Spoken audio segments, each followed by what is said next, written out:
Doudou Coulibaly journaliste chroniqueur Doudou maa ngi lay nuyu. maa ngi lay fay bu baax Moustapha. di nuyu képp koo xam ne yaa ngi ñuy seetaan ci Walf TV la voix des sans voix. alors dinañu dab également ci waxtaan wi léegi muy Mame Birame Wathie administrateur bu site bii di walfnet.com alors ni ma ko waxee sànq Doudou ci yow ñu tijjee waxtaan wi ak roppalaat gi nga xam ne njiitum réew mi le président Macky Sall wax nañ ne jënd na ko mais li Issa wax tey nee na jënd gi ma nga dooree 2019. et que dañ ko fay ci ay tranches ba bi ci mujj ci weer yi lañ ko mën a fay bu ko defee ci weeru sulet bi ñu ñëw. Macky Sall dina jot avion bu beesam boobule alors bi nga déggee information ministre porte-parole du gouvernement joxe ko tey ci suba lan moo ci sa réaction bu njëkk Doudou Coulibaly. waaw xam nga boo xoolee bu baax état dirigé wul la communication sur cette affaire là. dirigé wul communication. non maanaam tànnul. non tànnul le moment. tànnul le jour tànnul circonstance yi. ok dañ ko pousser pour mu communiquer. kan moo ko poussé. kan moo ko poussé lu dul suñu naataangoo Pape Alé Niang moo génne ay information bi mu ko génnewee yow mi nga xam ne intellectuel nga mun nga toog di douter di ne moi je demande plus à Pape Alé na ma jox plus d'informations sur ça. parce que li ma jot a lire Doudou nee na démb. waaw ci lan dimanche ji. ci la Pape Alé wax ne. am na roppalaan gu bees. gu nekk ca Perpignan. ñu bind ca Langue de Barbarie. mu ne mbaadu Macky Sall la ko jënd. waaw. mu ko waxee xam nga Pape Alé je le connais très bien. di ko féliciter au passage. félicitations à lui oui. day junj. maanaam xam nga gars yi booy nekkee ak ñoom da ngay toog ba si yàgg am loo junj. doo wax lépp bàyyi leen. mu ne leen mbaa rek automatiquement ñëpp xam nañ ne administration bi doxul ci dimanche ak lundi bii Pentecôte ak lundi de Pentecôte. c'est vrai ñu yeewu suba teel. j'avais pas pensé à ça. génnee communiqué dans la rapidité ba pare sax communiqué bi presque doyul ils ont encore mis une machine médiatique autour de ça. interroger leen kii may ay interview gauche droite. pour que ñëpp porte-parole gouvernement tey wax na au moins ci ñaar wala ñetti rajo. c'est ça mel ni dafa bëggoon ñu yëg ko alors que comme ni ma ko waxee sànq ñoom jóguñu woon pour communiquer autour de ça. mais loolu lu muy andi mooy est-ce que ce pays-là est organisé est-ce que dëkk bi am na budget. ak loi des finances loolu la ñëpp di laajte. parce que depuis 2019 ñuy def dépense parce que li am solo ci assemblée nationale mooy président loo rëy loo am doole dafa am benn kuréel bu lay contrôler muy assemblée. dëgg la li ngay dépenser moo koy saytu bu ñu paree ba pare ñu xoolaat est-ce que dépense yi ñu waroon def nañ ko.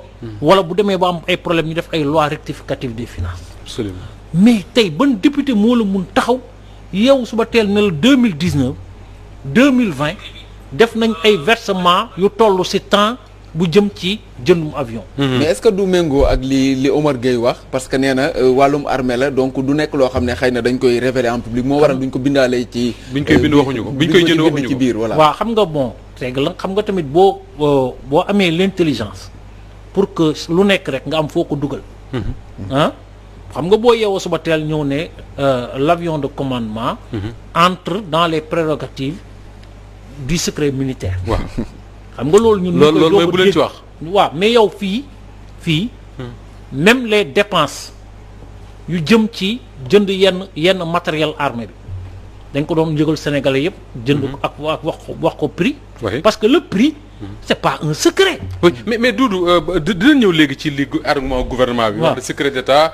secret de défense comme dit Issa. mais tey li leer mooy Sénégalais ñuy seetaan xam nañ ne su Pape Alé Niang évoqué wul woon loon démb ci dimanche ji xëy na tey mën nañoo passé journée wu lundi ba mu jeex passé yeneen lundi kenn du ci wax jusqu'à ce que ñu gis avion bu bees. exactement loolu rek la. loolu la c'est que. xam nga fii dara mëntu fi nëbbatu. lu tax daratu fi nëbbatu. mooy les gens sont partout. xam nga tey jii xarañ waayu waa Sénégal moo leen may bi moom ministre bi ne kenn du joxe prix.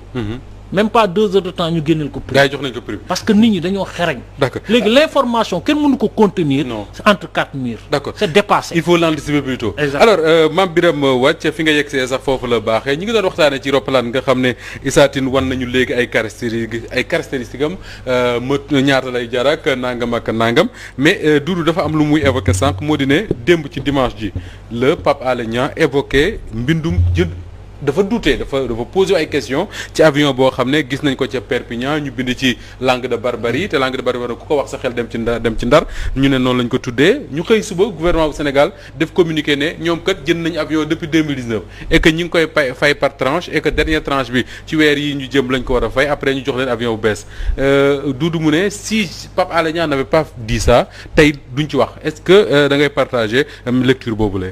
waaw c'est vrai ginnaaw bu ma nuyoo ñu ma bokkal plateau bi. ak sénégalais yi ñuy seetaan di jégalu un peu ci retard bi. donc par rapport ak sa question bi. c'est vrai que depuis quelque temps effectivement nit ñi ñu ngi doon ruumandaat ci avion présidentiel bi. fan la nekk parce que. waaw yàggul dara mooy fi ne woon Pointe Sarène. parce que yàggul dara déplacement bu président de la République mujjee def mais bu mu demee sommet de Paris bi. waaw. donc mu ngi fa wàcce avion boo xamante ne nii kenn xamu ko. man de xawma ko te envoyé naa photo bi ñoo xamante ne nii ñu ngi liggéey ci wàllu woowu. mais nee nañ ma c'est un avion privé mais xamuñu ban compagnie la. donc affaire boobu pour wone juste que. effectivement sénégalais yi ñu ngi doon interroger wu ci avion boobu noonu fan la dugg parce que mënuñu comprendre. bi ñu ko jëndee ak léegi. ça fait boobu Ablaye Wade da ko jëndoon. Ablaye Wade en 2010. donc yàggul 2010 ak léegi pour espérance de vie d'un avion. donc ñoom ñu ne entretien bi et tout ça bu ñu ko gaaree fenn quelque part war nañu mën a wax sénégalais yi ci yan condition la. ak Sénégal ak président de la République. di fàttali Ablaye Wade mu ñuy fàttali Ablaye Wade bi ñu gaaree avion boobu la ca Perpignan. journaliste yi doon ci wax ba Latif Coulibaly mi bindoon ci di ko dénoncer. njëg gaa gi demee noonu dafa boole journaliste Sénégal yëpp yóbbu leen Perpignan ñu dem xool. tout à fait ba xool gis na avion bi lii moo ko fi téye. voilà donc rawatina nag président boo xamante ni wax dëgg yàlla transparence lay woote. ak bonne gouvernance yaakaar naa ne waroon na jox Sénégalais yenn information yi. donc bu ñu demee ba toog ba tey jii nii ñu communiquer ci Pape Alé Niang wax ci démb. je pense que mun nañu wax ne. donc ñaar yi peut-être am na liaison mais man lu ma jàpp rek mooy que. gouvernement bu ci communiqué wuloon tey. yàgg dina ci communiqué parce que effectivement sénégalais Pointe Sarène la ñu habité woon di gis. bu ñu jékki-jékkee gis président muy voyager ak des avions yoo xamante ne ni. ndroowuñu couleur bokkuñu xamuñu yan compagnie la dinañu interroger wu. donc avion bi bu mu ñëwee ci contexte bu mu ñëwee je sais pas ndax seen développement. allez-y ma fekkee wul allez-y ndax wax ngeen ci ou pas allez-y parce que ñi nga xamante ne ni def nañ ay gëstu yëpp. ba gis ne avion bi 110,6 milliards lay jar. teniruñu en compte. mu nekk près de 60 milliards. 110,6 milliards. de millions de dollars millions de dollars. mu nekk boo ko soppee ci CFA mu jox la ñaar. près de 60 milliards. 59 milliards yi lay nekk rek. 59 nañ arrondir ah. 59,400 et quelques quoi. voilà mais coût boobu noonu. ça ne tient pas en compte coût aménagement wu avion bi. ah bon bien sûr. parce que. mooy ni ñu war a defaree biir geeg mu bakkanee defe fauteuil ak xëy na ay lalak yi ay yu demee noonu. non dañ koy personnaliser pour le président de la République. ah oui dañ koy personnaliser. mooy choisir fauteuil yi naka lay demee comme sa salon rek ni ngay choisir ni ñu la koy aménager décoration décoration bi. ngeen di wax ni mais bien sûr xam nga 2010. bi président Abdoulaye Wade di jënd avion bu ñu. Pointe Sarène. coût officiel bi ñu ngi doon wax naan 21 milliards la. dem nañu ba si biir ñu gis ne aménagement yooyu ma lay wax. ça a coûté 18 milliards. daanaka njëgu avion bi. donc tey jii nii bu ñu xaymawee. ñu ne avion boobu mu ngi jar 60 milliards. jàppal ne war na yegg 100 milliards wala mu ëpp ko. dans les faits li nga xamante ni Sénégal dina ko fay. mais loolu tout ça xam nga lan lay gën a wone Moustapha. parce que avion présidentiel yaakaar naa ne pays yi ko amul bëriwul. dinaa ci ñëw léegi. alors mu ñu poser benn débat ci Ndiaye bu PIT Sénégal la pertinence parce que bu ñuy débat bi li ñu am solo mooy est-ce que Sénégal soxla na ci moment bi ñu toll ci contexte bi son président de la République mu jënd avion bu jar 60 milliards te wàcc ne buñ ci yokkee aménagement yaay dem ci biir ak yooyu du ñu sori 100 milliards wala ñu ëpp ko. non loolu ñëpp mën nañ comprendre ne la situation ne demande pas ça donc li ñu mën a gis rek moom mooy c'est des dépenses de prestige. Et ensuite ils l'ont compris tellement que xëy na ça leur fait un problème de conscience qu'ils ont voulu passer ça sous le boisseau. donc pour yow dañ ko bëggoon dëmb. ah waaw bu dee loolu la noonu laa comprendre li ñuy wax donc ça signifie simplement que. foofu aussi am na problème transparence parce que jënd nañ ko wanewuñu ko il a fallu que quelqu'un ku xereñ. mën ko wax et ensuite ñu nekk di wax ci prix yi.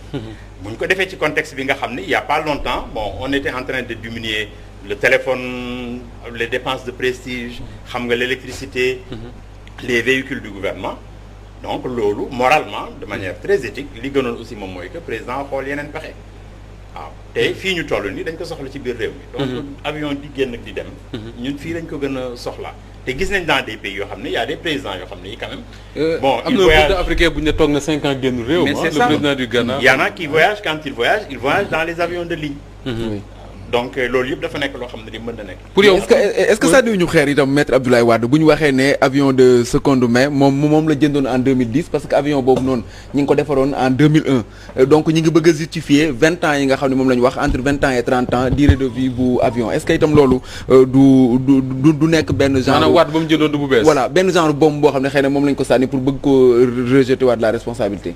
waaw c'est possible mais xam nga aussi état warul nekk ci des subjectivismes yu mel noonu kii defoon na nii damay def nii bu màgget la jënd naa bu bees et cetera parce que war nañu am hauteur boo xam ne bii quand même ça permet aux gens li nga xam ne moo am solo le référentiel essentiel c'est quoi c'est l'état de l'économie c'est les conditions de vie des populations c'est l'environnement dans lequel nous sommes et qui fait que les gens sont tellement pauvres que aujourd'hui ils ont été obligés bon d'entrer dans des histoires et des situations yoo xam ne yi kenn xamul lan la. D'accord alors le contexte Doudou Coulibaly le contexte wax na ko sànq difficile ah ñi ngi ci wax post Covid am na ñu ne ñi ngi ci Covid ba léegi contexte boobu ci le président de la République demee wuti ay milliards foofu la ca France le sommet de Paris pour mën a suqali économie wu réew mi c'est vrai wax nañ moom le porte-parole du gouvernement que ni 2019 la ñu commencé woon di fay avion bi mais est-ce que ça tombe pas mal le fait que ñu annoncé ko ci contexte boo xam ne sénégalais yu bari koo ci laaj tey danaan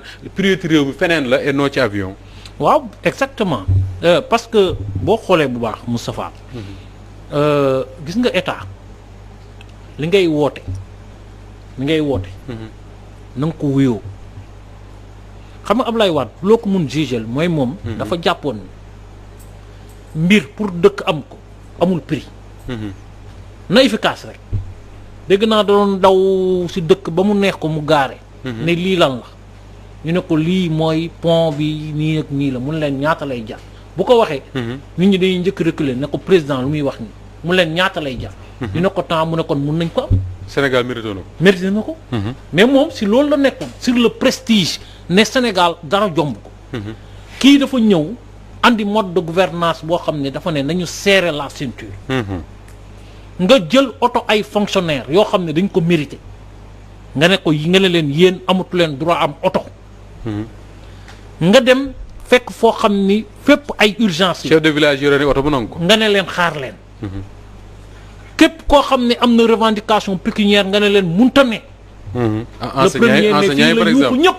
ne leen munta ne yow pendant ce temps yow yaa ngi bokk sa avion bokk oto boo xam ne dafa tàkkoon même pas 3 mois nga changé ko parce que merci may baax bi kii woon bi tàkkoon Nguéniène mais dañ ko remplacer en quelques jours mais ça veut dire que yow tu demandes aux Sénégalais muñ leen yéen Sénégalais xiif leen yéen xale Sénégalais lépp lu mu leen wax def leen ko waaye yow tu vis comme un roi dans un château doré yow bépp dépense boo xam ne dépense de prestige la yaa ngi koy def yow ak ñi nga àndal mais tu laisses le peuple souffrir mais xam nga loolu tamit man dama xamul politologue yi xanaa ñu jàppale ma si pour wax ma gouvernance boobu nan lañ koy qualifier mais man xamul. Il y a beaucoup qui se posent ces mêmes questions c'est-à-dire que comment qualifier ce que Macky Sall est en train de faire peut-être que lui il le comprend alors Mame Birame beneen laaj bi mooy ñi wax nañ ci contexte bi sànq le coût Issa am na lu mu ci andi am na loo ci indi yow tamit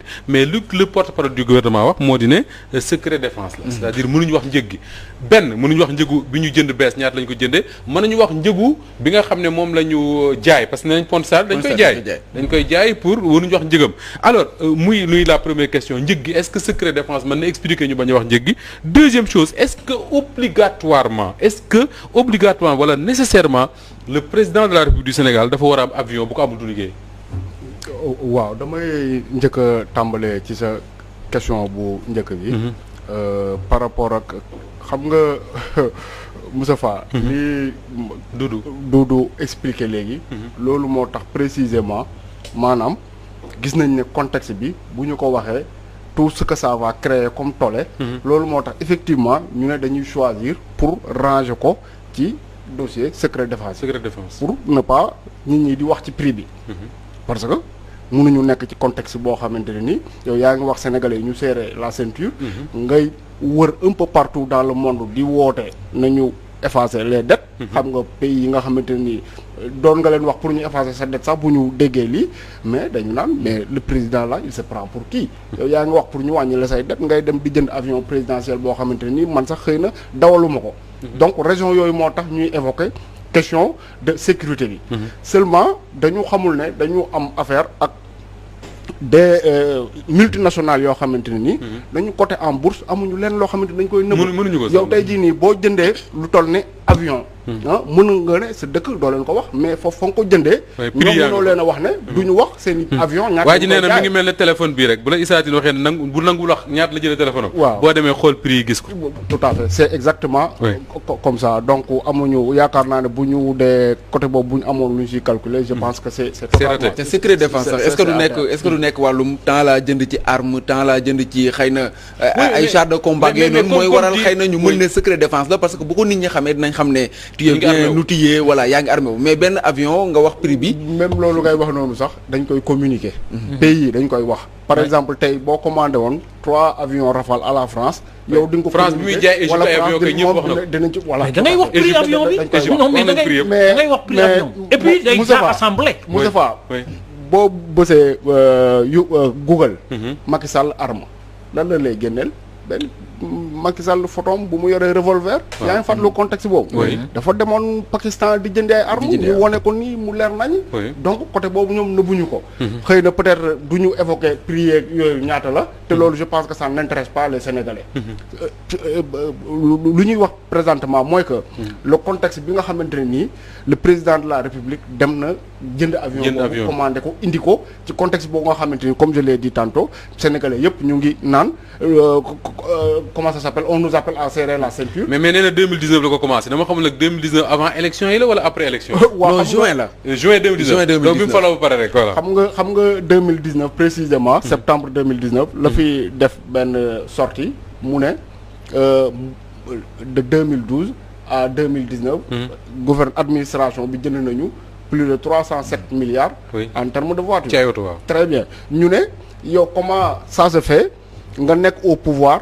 bàyyi ba sa mandat jeex ba nga entamer une nouvelle année. ngay doog a poser la question du gaspillage au niveau de l'administration ñu ne donc mais c'est pas la peine puisque 9 ans la fi ñëwaat mais c'est vaut mieux tard que jamais. Puisqu'il en parle, il n'y a pas de souci. Donc, on part sur une nouvelle dynamique. Oui. Donc, l'INI sous amee, ça montre tout simplement que, comme nous l'avons dit tout à l'heure, le président de la République, mon instant mi wax sénégalais nañu serrer la ceinture, moom mu ngi xoolaat muy bànneexoo.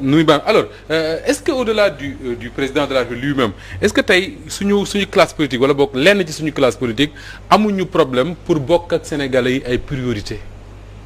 mais si ma loolu moom laa gëm. te gëm naa sax ne Sénégal bi mu nekkee Sénégal ba léegi honnêtement. amuñu président boo xam ne bii yéene na jàmm mi réew mi jàmm. amuñu président bu ko xam amuñu président boo xam ne bii réew mi yitteel na leen. président bu xam réew mi. waaw bu xam réew mi dëgg-dëgg. parce que président bu xam réew mi. doo doxalee ni ñu doxalee ñoom ñi fi jaar ñëpp. les 4 présidents. 4 yëpp waaw donc jusqu'à présent ñun. amaguñu nit ñoo xam ne ñi ñoom ñoo namp ci li nga xam ne. moom la réew mi xam. ci aada moom la réew mi xam. ci caada moom la réew mi xam. ci yiw moom la réew mi xam ci diine. est-ce que du tayef parce que président Macky Sall mosul génn Sénégal. li diggante Fatick daanaka ak Podor ga nga xam ne xëy na mooy cosaanam ak yooyu noonu élection yi gis nañ fi mbër yëpp poste yi nga xam ne daanaka mooy poste clé yëpp daanaka occupé na ko mel ni ko yor escalier ba àgg présidence kooku war na mën a xam réewum Sénégal. waaw mais xam nga dafa aajuwul foofu. bon dégg naa sëriñ si yi nga xam ne ñoom ñoo nekk suñu sëriñ si fii. boo fi jógee waan dem di jàngi Arabie Saoudite. dañ naan la boo demee utal xam-xam ba mel na nga ko bàyyi jikko yi. ñoom ñëpp benn école bi moo leen jàngal moo leen nàmpal benn société bi moom lañ yaakaar. ku fi nekk président li ngay njëkk a xante moom mooy dem tugal ñoom ñëpp ils ont marché ci conditionnalité yi nga xam ne moom la FMI ak Banque mondiale am donc wër réew mi mais xam réew mi ko gën. mën nga wër réew mi dem lu nekk nga gis ko. mais bu fekkee déjà yow amuloo yéene parce que dama ne non seulement xam ne am na yéene. nga am yéenewu lii fi nekk. nga ne yow man kat maa ngi soxeekoo ci ay ñoo xam ne dañoo sonn lii nga xam ne moom laa gis daw na suma yaram te sama àdduna yëpp. maa ngi koy taxawal ci. lii président bu xam réew mi day doon kon président boo xam ne le minimum lay def pour lui c'est-à-dire que comme di wàcc soxlawul jënd avion 60 milliards. soxlawul jënd Mercedes Maybach bu je ne sais pas combien de milliards. c'est ça. président bu dox xam réew noonu lay doxale. non mais noonu lay doxale parce que da ngay xam ne réew mi am na foo xam ne fii fi mu nekk nii nit ñi comme ni ñuy wax bu ñu añee du ñu reer man am na foo xam ne fi xam naa fa boo demee à partir de février mars. nit ñi pratiquement seen lekk jeex na. oui mango la ñuy jël di ko baxal. en attendant mbay mi ñor. waaw en attendant mbay mi ñor di ko baxal mu nekk compote ñu koy lekk. fii ci bu nawet bu duggee bu ñu commencé di liggéey. ay uul la ñuy xóoyal di ko naan te bu ñuy dem li ñu naan takk biir. takk biir am na dañuy jël ceinture chanvre yooyu takk seen biir ba mu ne dang ñu dem liggéey pour bañ a xiif. waaw. bu foño bi commencé wala mboq mi ci la ñuy door a commencé lekk. te loolu aussi du yàgg. xam naa dinañ ci gën a yaatale mais lan moo tax kon le président de la République malgré li nga wax ni yëpp. PIT Sénégal continuer di ko seen parti continuer di ko soutenir ak li ñu xamoon ci PIT quand même valeurs yi Amath Dansokho incarné woon ak peut-être ñeneen. waaw bon loolu dafa nekk loo xam ne li xëy na concours de circonstances moom moo ci ñëw. ñu théoriser un certain nombre de choses.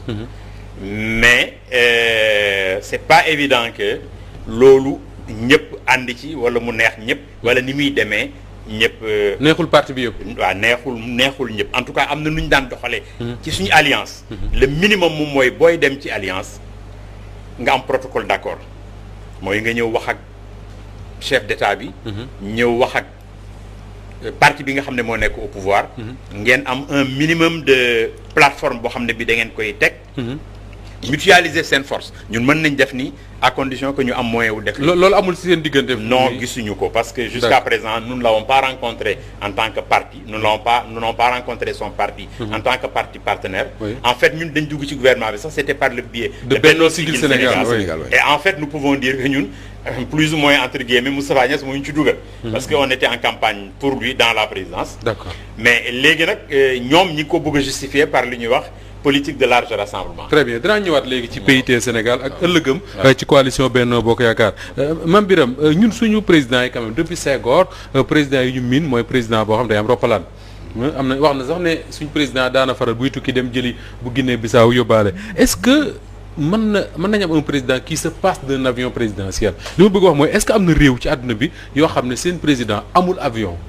bu bëggee tukki day jël avion ligne privée yi wala avion régulier yi dem liggéey ñëwaat. non bëriwul. bëriwul est-ce que président war na am avion. oui donc loolu je pense que ñoom sax pour des questions de sécurité. dañ lay wax ne ce n'est pas sûr que ngay dem di jël ligne privée et tout ça. li gën a wóor mooy que. le président am avion boppam. donc loolu. président yi nga xamante ni amuñu ko bëriwul. c'est des cas du Libéria même président Guinée-Bissau sax am na. aéronef am na ko mais yi nga xamante ni moo gën a bëri. mooy que avion bi armée de l'air moo koy moom ci armée de l'air lay nekk. si le président bëgg na déplacer wu. mu wax armée de l'air ñu mettre à sa disposition un avion de commandement mu dem voyager ci. te loolu boo xoolee Moustapha moo gën a yeenu maanaam. tey jii nii Chine bi nga xamante ni ñu ngi naan nekk na première puissance ou pas. président tey jii nii buy déplacer wu kenn mënu laa wax ne avion bii lay jël dañuy toog ba au dernier moment ñu génne benn avion teg mu dugg ci dem. donc loolu noonu non seulement ça économise de l'argent pour nu mu tuddati le pays. mais déplacement président c'est quoi. tey jii nii da ngay gis un président de la République boo xamante ni pendant toute l'année. 2 déplacements lay def 3 déplacements. mais 3 déplacements pour 365 jours je pense que loolu noonu. pour économie sa dëkk war nga mën a véritablement comment dire avion bi nga xamante ni sa armée de l'air ñoom bu ñu nee dañuy def seen décompte appareil du mat 5. yow nga jël sa avion nga mettre ko à leur disposition boo bëggee voyage ñu yóbbu la loolu moo gën a yeenu maanaam. mais est-ce que dina liggéey kon. mais est-ce que buñ ko defoon dina liggéey jël avion armée de l'air président parce que président li muy tukki daanaka boo matul kon avion bi dootul liggéeyati pour armée de l'air de. non dégguloo li ma la wax.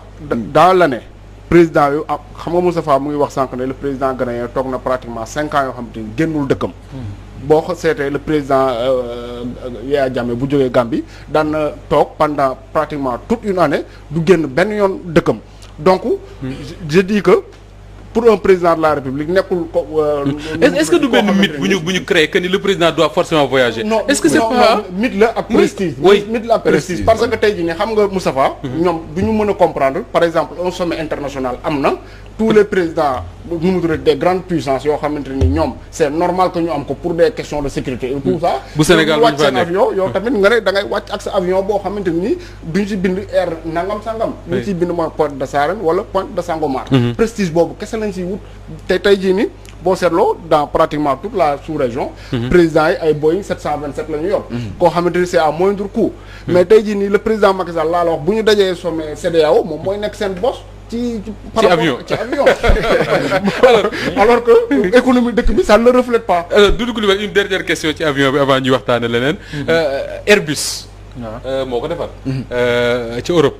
ñu bari nee nañ sommet wu France bi mu wax na ko fii je crois mardi dernier.